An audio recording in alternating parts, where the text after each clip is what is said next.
Thank you, Mr. Chairman, and thank you for the testimony. Mr. Pollack, in your testimony, you mentioned a few times that you believe that that Iran and others have testified in a similar vein that Iran will seek to, particularly the Ayatollah, to burnish his revolutionary credentials here and to assure those who he wants to assure that they haven't lost their mojo, I think, as you put it, and that would cause them to take action in the region, non-nuclear action that we would object to, obviously.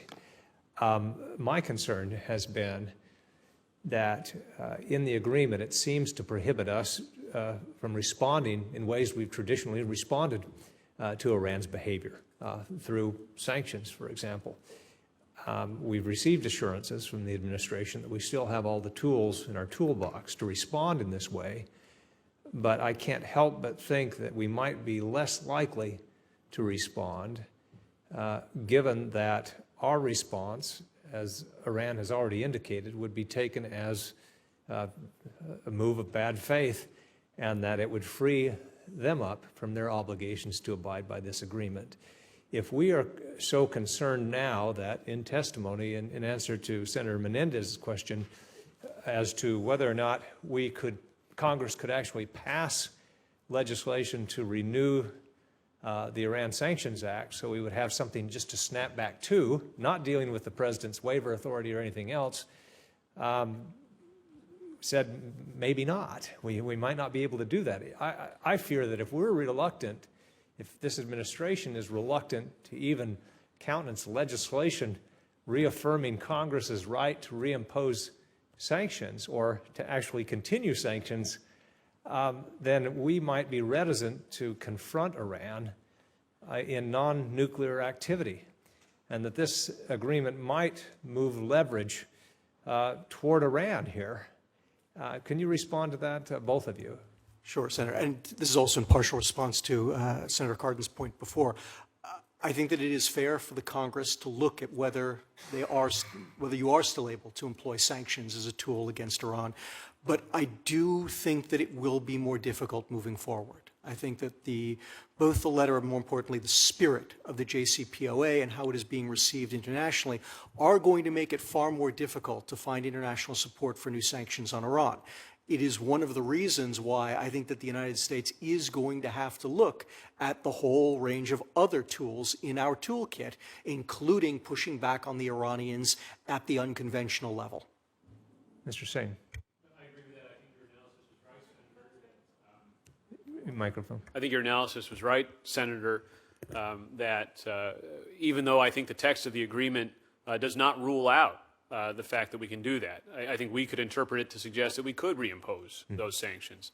I do think that there will be a reluctance. And again, I would go back to some other treaties, like the INF Treaty, where I think you've heard recently from the administration they believe that Russia's been violating the treaty, but we haven't seen consequences. The Syria chemical weapons arrangements, where there was a recent article in the Wall Street Journal that said we don't believe that Assad has given up his chemical weapons. Well, the penalty for that was supposed to be U.S. military action, but we haven't done that. And so the leverage does tend to be with the less risk-averse party, and we tend to get very invested in simply keeping the agreements going, in a sense.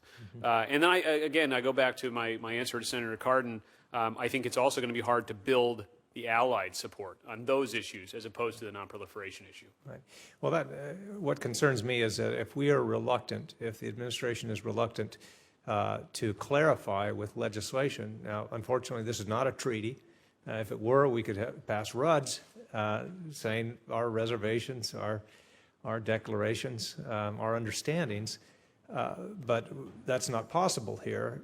But if the administration is unwilling to say, hey, go ahead, pass the Iranian sanction, or I'm sorry, reauthorize it, so we'll have something to snap back to. If we're unwilling to have that type of confrontation over the meaning of the agreement, then it worries me that should Iran run afoul of other obligations, keeping their nuclear obligations, but continuing to create mischief in the region, it worries me that we would be less inclined to actually move to block that. And that has serious implications for the region and regional security.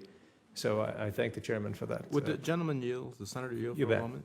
To your point, today in the Senate Banking Committee, we had Assistant Secretary Sherman and Mr. Zubin there.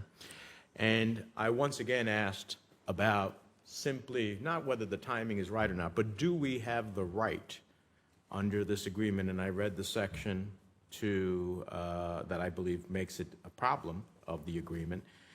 And the answer is, this is not the time to discuss that.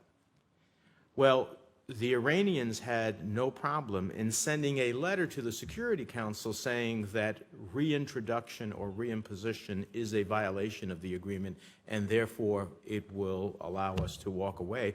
So I'm just concerned that, going to the senator's point, that if they're willing to assert what their view is, I'm not so sure why we are reticent to assert what our view is, unless our view is, which would be a problem here, I think, in the Congress, is that we can't reauthorize those. Thank you.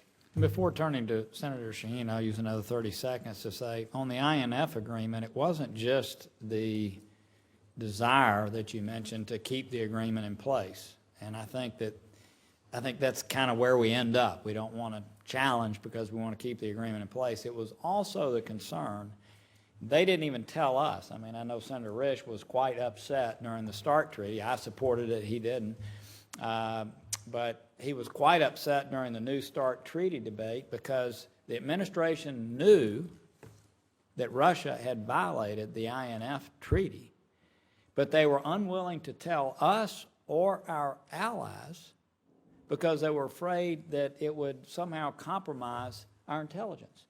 So you have the issue you're talking about now, but also the issue of us not wanting to share with the IAEA or our allies what we know to be a violation because we don't want to give up our sources. So I just want to add that is a problem, okay?